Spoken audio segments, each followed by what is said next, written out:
Hey, everybody, I'm Danielle Roberts, and I want to talk about the power of purpose.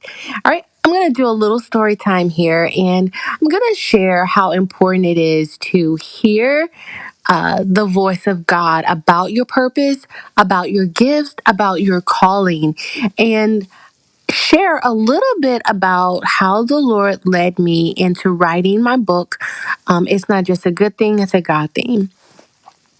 I have always been a writer since I was a kid. That was a gift I always had since a kid. I love stationery. I love novels, books. Growing up, I love pens. I just stickers. I just was always loving this whole thing about stationaries and journals and notebooks and novels, reading. So as I got older, I started writing poetry and short stories and different things like that. It took me to I think I was 20.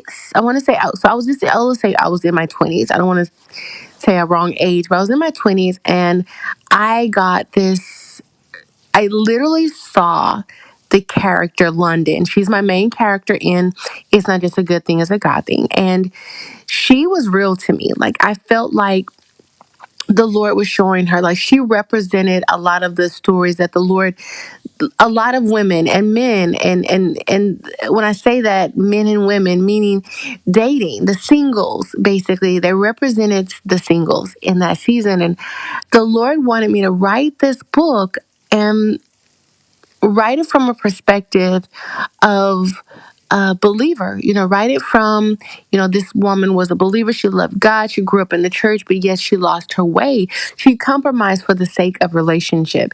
And so here she is going on this journey to find love. Now, I got to 4 chapters of that novel, and this is very strategically important because I believe I was going on that same journey, just like London. I was London, like so many singles who have read this novel, and even married people who read this novel can relate. They're like, "Hey, I was like her. I couldn't relate to this story." But in this novel, she goes on this journey to find love, and she discovers the Lord.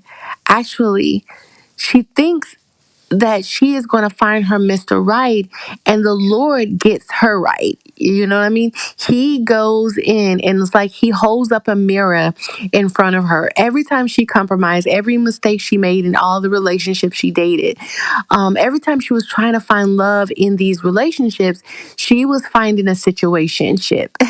And the Lord